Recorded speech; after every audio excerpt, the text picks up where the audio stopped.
Olá, gente, como estamos? Todo mundo bem? Eu estou aqui para mais um vídeo, 12h10 agora, aqui em Londres. Hoje é sexta-feira, como aí no Brasil vocês falam sextou. Sexta-feira, eu acho que hoje é 7. Dia bonito, né? 7. Número perfeito. Hoje é 7 de março. O ano já está começando a correr, né? Graças a Deus, fevereiro está para trás, ô mêsinho chato. Aqui na Inglaterra é um mês bem complicado, gente, mas passou. Estamos aqui para mais um estudo do livro de Gênesis. Hoje estamos no capítulo 7 de Gênesis. Um capítulo complicado, que mostra bem o caráter dos filhos de Jacó. Infelizmente, isso perdura até hoje. Eu estava vendo um discurso do primeiro-ministro de Israel essa semana, no Knesset. Knesset é o parlamento de Israel. Enquanto ele discursava, haviam gritos da oposição e, num determinado momento, focaram o rosto do líder. E o ódio daquele homem no olhar dele era tão grande que eu assustei. Ele olhava para o Natanael com um olhar de ódio, inveja, rancor. Eu olhei aquilo e disse: "Oh, Yeshua, quão longe Israel está, quão longe Israel ainda está." Foi uma facada no meu coração observar aquilo. Eu olhei aquilo com os olhos de Yeshua. Eu disse: quão distante ainda está a minha volta. E nós vamos ver hoje no capítulo 37 do livro de Gênesis, a mesma situação. 4.000 anos atrás. E ainda a divisão no meio dos filhos de Jacó é a mesma. Eu não vou nem falar da divisão entre os filhos de Esaú e Jacó, nem dos filhos de Ismael e os filhos de Isaac. Entre os próprios filhos de Jacó. Como o Eterno ainda precisa trabalhar. Vocês estão vendo por que as coisas acontecem como elas estão acontecendo agora? Por que tanta guerra? Por que tanta matança? Por que tanto ódio entre os filhos de Abraão? Porque entre os próprios filhos de Jacó, esse ódio ainda existe. Quão distante nós estamos do reino do Messias. Enquanto os filhos de Jacó, eles são os como é que eu vou dizer isso? A promessa do Eterno para Abraão era de que os seus filhos serão a bênção do mundo. Como é que pode a bênção do mundo ter tanto ódio no coração? Não é possível. Não é possível. Tem muita coisa ainda para o Eterno trabalhar até que o Messias possa vir. Muita coisa. As coisas estão caminhando. Devagarzinho, mas é bem devagar, é bem devagar. Aí me lembra um rabai que tem lá em Israel, ele é messiânico, ele não fala que ele é messiânico, ele não gosta desse título para ele. Ele disse que ele reconhece que Yeshua é o Messias, ele trabalha para isso, mas ele não se considera messiânico. Um outro rabai um outro profeta que eu também sigo em Israel, ele também não se chama messiânico, porque ele não pertence ao movimento messiânico. Então esses dois não pertencem, e ele tem uma experiência direta com Yeshua, com Jesus. E quando ele estava num desses encontros com o Messias disse que ainda não era tempo para ele voltar, e ele ficou muito triste. Aí Jesus de Nazaré deu para ele uma missão, e essa missão que ele leva é uma missão bem grande em Israel, é para unir os filhos de Jacó e os filhos de Esaú. Jacó e Esaú ainda precisam ser reconciliados para que haja a volta do Messias. E ele disse assim, mas então isso vai demorar muito, porque ainda isso não é nem cabível ainda. E o Messias disse, eu sei, por isso que eu estou te dando essa missão. Então, gente, quando eu vi aquilo essa semana, eu pensei, olha aí, como é que o Messias vem? Se o povo que tem a missão de ser o sacerdote da terra ainda tem esse ódio no coração. Então, mas como os profetas que nós já estudamos disseram que é o Espírito do Eterno que vai fazer, não é por força nem por violência, mas é pelo meu Espírito, diz o Senhor. Nós temos que orar muito. Ontem, quando eu saí no meu carrinho, eu saí orando, chorando nesse caminho. Eu fui fazer umas compras num lugar um pouco mais longe, que é uns 25 minutos no meu carrinho, e eu aproveitei esse momento para orar. E eu clamava, Adonai, Adonai, tem misericórdia de nós. Então vamos lá. O sonho de José. Jacó habitou na terra das peregrinações de seu pai, na terra de Canaã. Jacó estava em Canaã. É uma coisa que o meu coração também não entende. Por que Jacó não permaneceu, apesar da fome, apesar por que o Senhor... Mas tudo tem um propósito, gente. Israel precisa ser curado, e até hoje ele não foi curado. Eu já mencionei isso aqui. Versículo 2. Essa é a história de Jacó. Sendo Jacó de 17 anos, essa é a história de Jacó. Sendo José da idade de 17 anos, então se José tinha 17 anos, Benjamim devia ter o quê?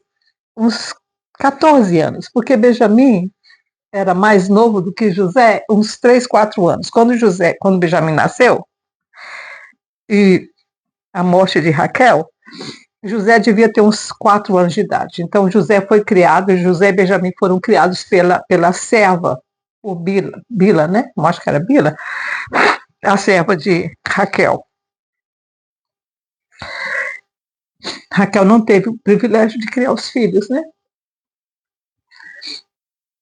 Então, Benjamim devia ser por volta de 14 anos, né? Se José tinha 17 anos. E outra coisa, Jacó, ele foi quem alfabetizou, ele ensinava para os filhos a ler e escrever. Os outros não quiseram aprender, não. Eles eram bem mais preguiçosos mentalmente, né?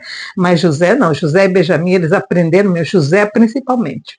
Ele ficava lá no pé do pai dele para ensinar ele a escrever e a ler as línguas que eram o aramaico e o hebraico. Aramaico era a língua que falava entre os filhos de... como é que é o nome do irmão de Jacó, o irmão de Abraão, lembro mais agora o nome dele, o pai de Ló, né? Naquela época a língua foi dividida, ficou o aramaico e o hebraico. O hebraico Abraão falava e o aramaico falava o irmão dele. O aramaico é bem parecido com o hebraico, muito parecido, viu? As letras são Tem algumas letras que são iguais, inclusive. Eu diria que o aramaico e o hebraico é mais ou menos entre o espanhol e o português. Tá? Essa é a história de Jacó. Sendo José de 17 anos, apacentava os rebanhos dos seus irmãos. Apacentava os rebanhos com seus irmãos. Sendo ainda jovem, andava com os filhos de Bila e com os filhos de Zilpa, mulheres de seu pai, e trazia más notícias deles a seu pai. Vocês estão vendo? José tinha mais conexão com os filhos de Bila e Zilpa. Bila por quê? Porque Bila deve ter sido quem criou ele, né? Então ele ficou mais com os filhos de Bila. Eu acho que é Bila mesmo, né, gente? Parece que eu me lembro, Bila era a serva.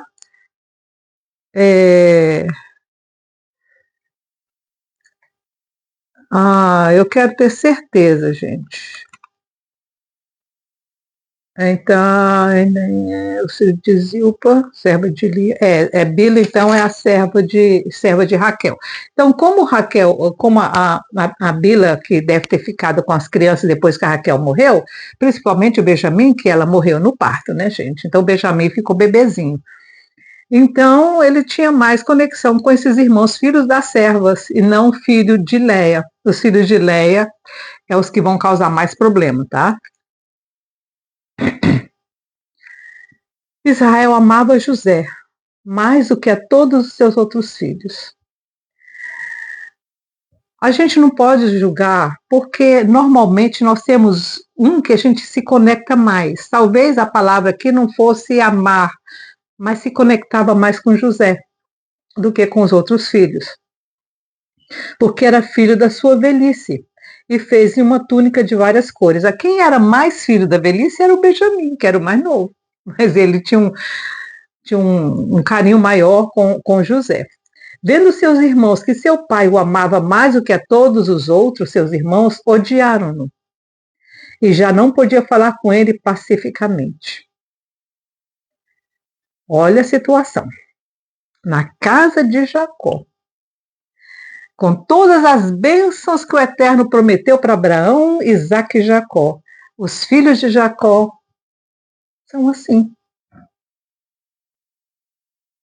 Olha a lição para a gente aprender. Olha a lição aí. Não importa se o seu filho, a sua filha, é uma promessa do Eterno para você, ele vai te dar trabalho da mesma forma. Às vezes dá até mais trabalho do que os outros que não são filho da promessa. Nós já falamos sobre isso. Esaú está lá, muito bem, obrigada, nas terras dele, criou, fez reinos.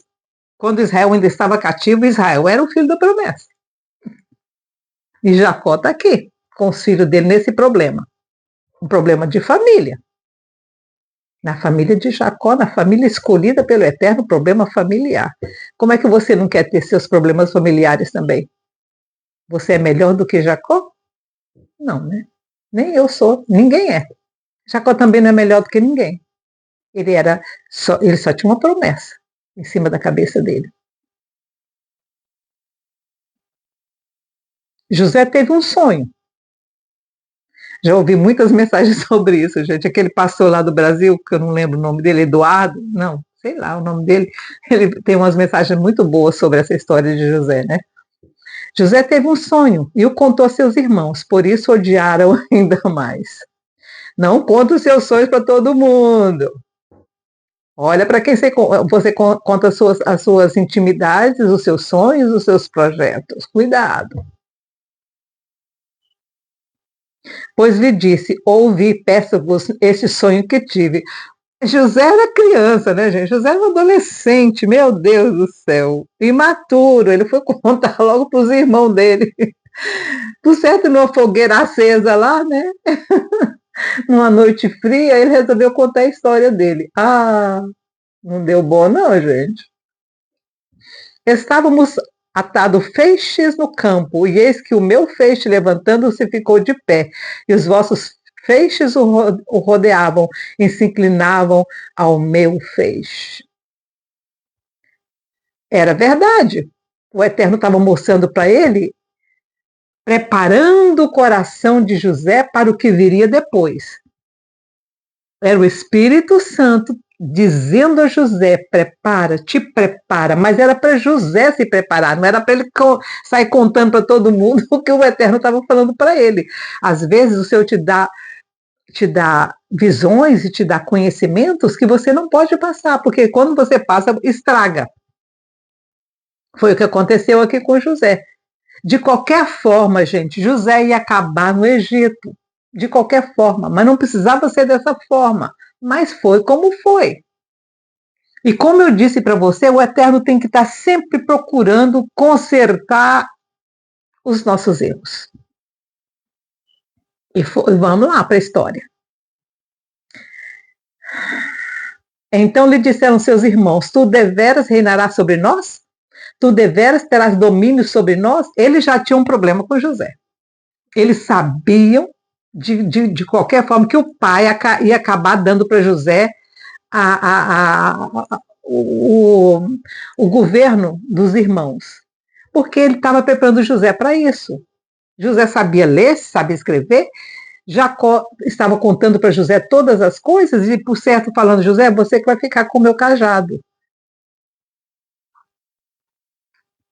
Mas José não precisava contar para todo mundo, ele não precisava sair espalhando para os irmãos dele, porque ele sabia que os irmãos dele tinham problema com ele. Então, ele provocou a situação. José provocou a situação. Nós, às vezes, somos nós que provocamos as nossas situações difíceis, tá bom? Às vezes, nós mesmos colocando na nossa cabeça a coroa de espinho. Porque, ó, fala. O que não precisava falar antes do tempo. Tem tempo para tudo, tem tempo. Aliás, Salomão disse isso muito bem. Há tempo para plantar, tempo para colher, tempo de chuva, tempo de sol, tempo de vento, tempo de não vento. Tem tempo para tudo. Tudo debaixo do céu tem um tempo determinado. Tudo. O dia nasce depois, o dia nasce, não, o sol girando em volta da Terra traz o sol no período e a noite no outro período. Isso é uma. A natureza trabalha assim, gente. E nós temos que aprender também que é assim que a vida leva a gente. Tem dias que a gente sorri, tem dias que a gente chora. Um ciclo natural da vida. Agora, por exemplo, a Terra está passando por uma transformação, mas a Terra já passou por transformações milhões de vezes antes, porque nós não estávamos aqui, nós não vimos isso. Mas aconteceu, a Terra já se separou, já juntou, separou, juntou. Eu estou falando dos platôs, né? Onde a gente mora, onde a gente habita, onde é terra. Isso aqui já foi ligado com a França. A Inglaterra já teve ligação com a França. Depois ela partiu e o mar entrou e fez aqui aquele mar que tem entre a França e a Inglaterra. Mas um dia, num passado muito distante, era uma terra só. Não sei se num futuro isso vai juntar de novo, só Deus sabe. A gente não vai estar aqui para ver. A nossa vida é muito curta. E nós, os humanos, estamos na Terra há muito pouco tempo. Então, tem tem tempo para tudo. Então, tem tempo de você calar a boca quando o Senhor te revelar alguma coisa. E quando o Senhor te disser, fala, fala. Aliás, um dos profetas disse, vocês falam, o Senhor falou, quando eu não falei. Às vezes o Senhor fala para você coisas que é para você orar e jejuar e clamar e estar no pé do Eterno.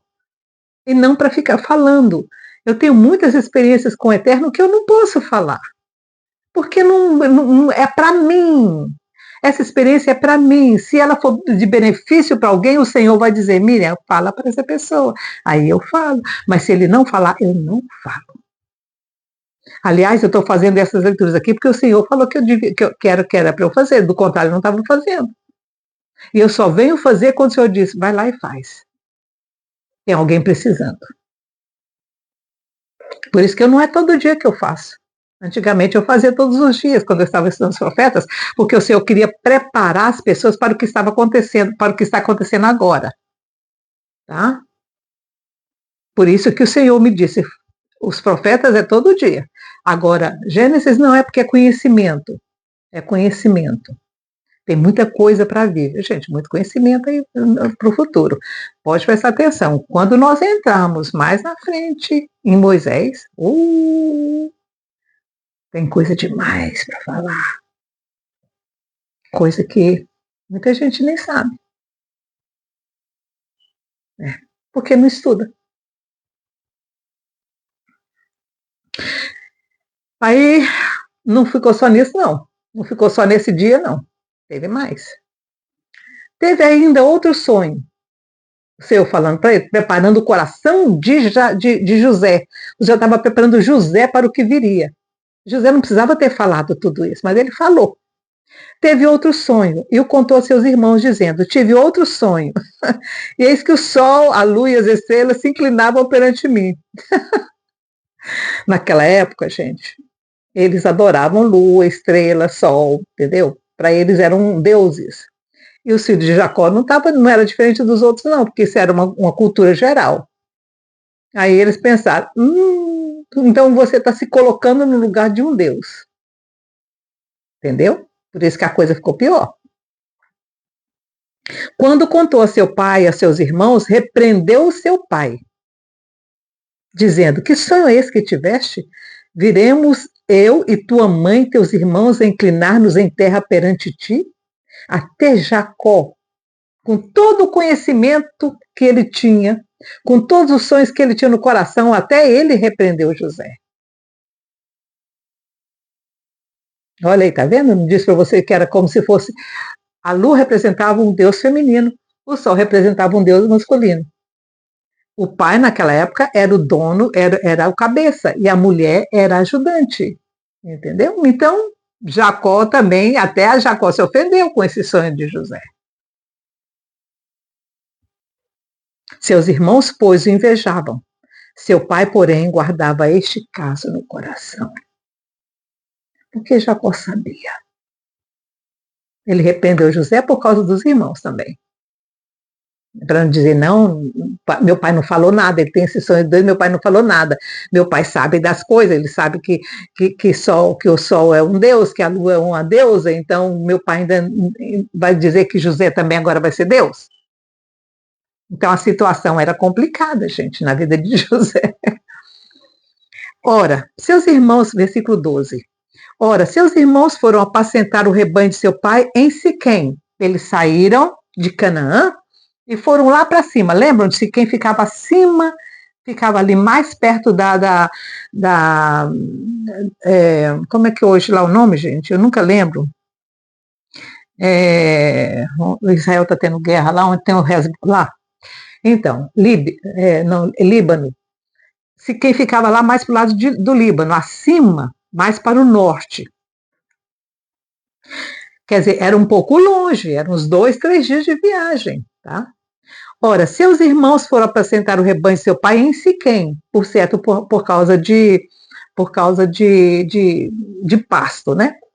Disse Israel a José: não apacentava os teus irmãos, não apacenta os teus irmãos em Siquém? Vem e te enviarei a eles. Respondeu-lhe José: eis-me aqui. Ai, José. Também Jacó, né? Jacó sabia que os irmãos tinham problema com ele, porque que ele manda José, né? Mas é porque não ia mandar Benjamim, porque Benjamim era mais novo, né, gente? Então, disse-lhe Israel: vai ver se vão bem os teus irmãos e o rebanho, e traze-me notícias. Assim o enviou do vale de Hebron e José foi a Siquém. Tá vendo? Ele estava lá em Hebron e subiu lá para cima, uns 2, 3 dias de viagem, andando, porque naquela época eles andavam, né? José, como tinha 17 anos, ele já era um adulto, né? Então ele foi. Um homem encontrou a José que andava errante pelo campo e lhe perguntou: que procuras? Respondeu ele: procuro meus irmãos. Diz-me, peço-te, onde apacentam eles o rebanho? Disse o homem: foram-se daqui, pois ouvi-os dizer: vamos a Dotã. Então eles saíram de Siquém e foram para Dotã. Então José seguiu atrás de seus irmãos e os achou em Dotã. Eles o viram de longe e, antes que chegasse onde estavam, conspiraram contra ele para o matarem. Disseram uns aos outros: lá vem o sonhador. Ai, Jesus. Já aconteceu, não vamos sofrer pelo que aconteceu. Deu certo no final, né? Mas. Ai, ai. Vinde agora, matemo-lo e lancemo-lo numa dessas cisternas e diremos: um animal selvagem o devorou. Veremos então o que será dos seus sonhos. Mas Rúben, ouvindo isso, livrou-os das mãos deles, dizendo: não lhe tiremos a vida. Rúben era filho de quem? Vamos lá ver? Vamos ver. Rúben, filho de quem? Vamos lá ver, porque eu gosto de ver as coisas. Rúben, os filhos de Jacó. Concebeu Lia Rúben, quem chamou Rúben? Lia e deu à luz um filho, a quem chamou Rúben. Então, Rúben era o primogênito de Jacó. Rúben era filho de Lia, tá? Mas Rúben, ouvindo isso, o primeiro filho de Jacó, livrou das mãos deles, dizendo: não lhe tiremos a vida. Também lhes disse: não derrameis sangue, lançai-o nessa cisterna que está no deserto, e não lanceis mão dele. Disse isto para livrá-lo das mãos deles, a fim de restituí-lo a seu pai. Chegando José a seus irmãos, eles o despiram da sua túnica. Eles conheceram José de longe por causa da túnica dele, que a túnica dele era toda colorida. O pai dele fez uma túnica para ele, né?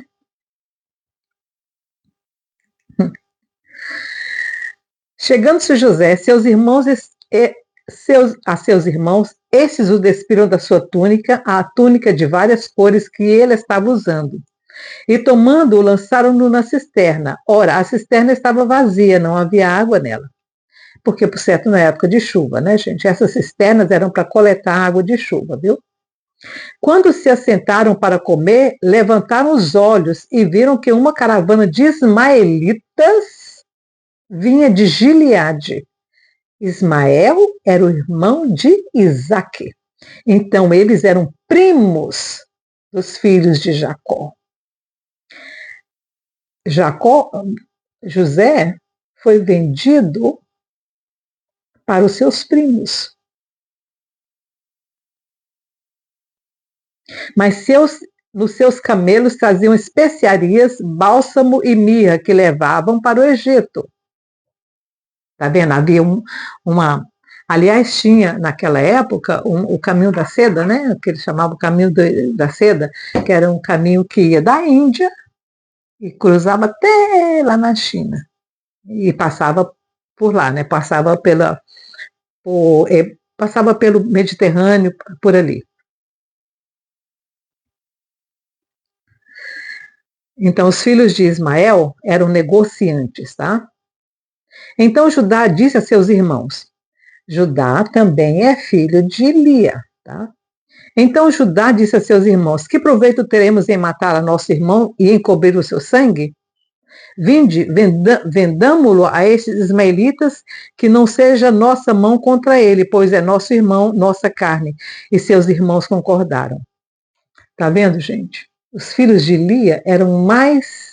Mesmo que José não tinha tanta ligação com os filhos de Lia, ele andava mais com os filhos de Bila e os filhos de Zilpa, mas os filhos de Lia tinham mais consideração e mais respeito por José do que os outros irmãos dele, com quem José não tinha tanta ligação, mas era quem ia proteger José.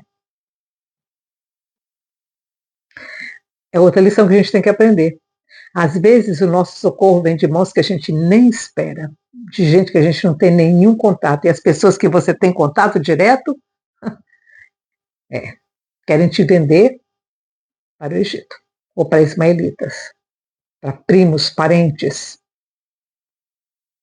Outra lição aí, gente.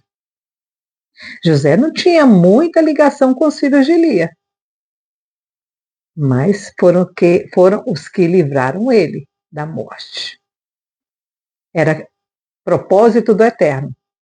Propósito do Eterno. O Eterno criando uma situação para que a promessa dele se cumprisse. Corrigindo erros, tanto de José como de Jacó, como dos irmãos. Todos eles erraram nessa situação.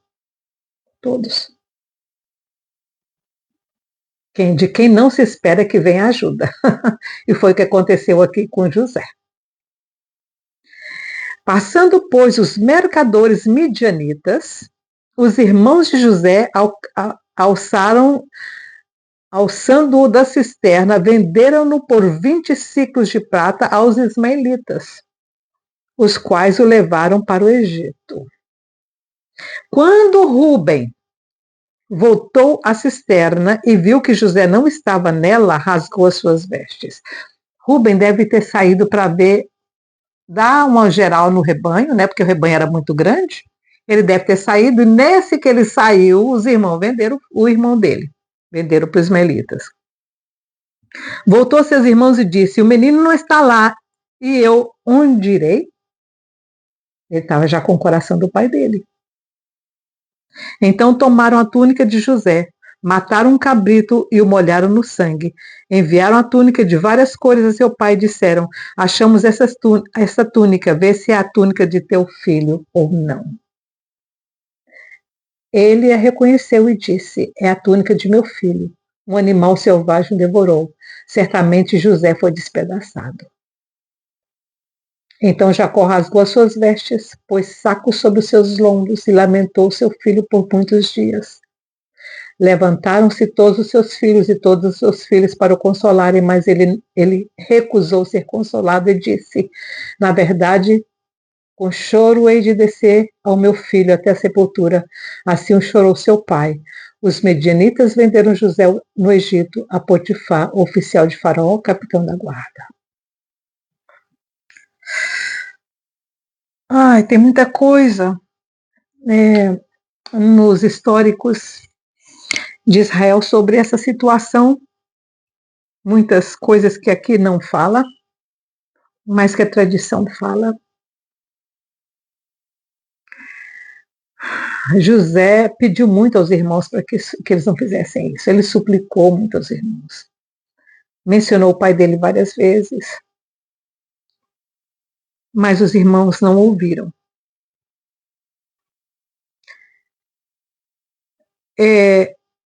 Depois que os ismaelitas saíram e que Rúben teve essa atitude, né, de rasgar as vestes dele, chorar e se lamentar e se jogar no chão, os irmãos se arrependeram de ter vendido o irmão. Eles se arrependeram naquele momento e tentaram ir atrás, alguns foram atrás, mas não encontraram os ismaelitas. Não encontraram mais, eles tomaram outro rumo, devem ter entrado numa outra vila e eles não acharam. Foi por isso que eles resolveram fazer isso, mandar a capa para, quando eles não acharam mais o irmão, mandaram a capa para o pai. Jacó, quando ouviu que isso havia que ele acreditou na história dos irmãos, mandou homens, seus servos, para matar esse animal que havia matado o seu filho. E a tradição diz que eles acharam um lobo e levaram esse lobo até Jacó. Levaram ele vivo, que queriam que Jacó matasse o lobo. E quando Jacó pegou um machado para matar o lobo, segundo a tradição, o lobo falou para Jacó: eu não matei seu filho. Seu filho não está morto. E Jacó soltou o animal porque ele viu que aquele animal não tinha sido culpado da morte dele, do filho dele. É uma tradição, gente. É uma tradição. Eu não duvido porque Na Bíblia a gente já viu até a mula falando com o Balaão, né? Então eu não duvido nada que realmente isso tenha acontecido, tá? Que o lobo realmente tenha falado, não, não matei seu filho, eu não tenho sangue do seu filho na minha boca. Ele disse, não matei seu filho, não tenho sangue, não, ele disse, eu não tenho sangue do seu filho na minha boca. Ele está vivo. Jacó soltou o animal, mas mesmo assim, onde é que está José? Se o animal falou que ele está vivo, mas onde está José? Ele não quis ser consolado e eu nem sei como que Jacó não morreu, porque o plano do Eterno não era que ele morresse ali, né? Porque a tristeza de Jacó foi muito grande. E depois desse acontecimento, Jacó, a única que conseguia ajudar Jacó era Lia. Lia é a que foi a última delas que morreu também, ficou com Jacó o tempo todo. É uma outra lição que a gente tem que aprender. Às vezes você pensa que você é a menorzinha, como Lia pensava. Quantas vezes ela teve que comprar Jacó? E no final, quem ficou com Jacó e ajudou Jacó nos últimos dias da vida de Jacó, com todas as tristezas de Jacó, foi Lia. Às vezes você pensa que você não vale nada, mas você é a única que vai ficar até o final. Porque esse é o plano do Eterno para você. Gente, muita coisa para a gente aprender aqui, né? Esse vídeo ficou muito longo, mas é uma bênção. Esse capítulo é uma bênção para a gente. Muita coisa a ser aprendida aqui. Muita coisa. Eu espero que você absorva todas essas lições que esse capítulo nos deu. Muita coisa para a gente colocar no coração. Muita coisa para a gente colocar aqui, ó, e seguir. Porque não adianta nada você ter conhecimento, mas você não praticar. Pratica isso no seu dia a dia. Tá bom? Fica com Deus. Tenha um bom dia aí no Brasil. Tchau, tchau.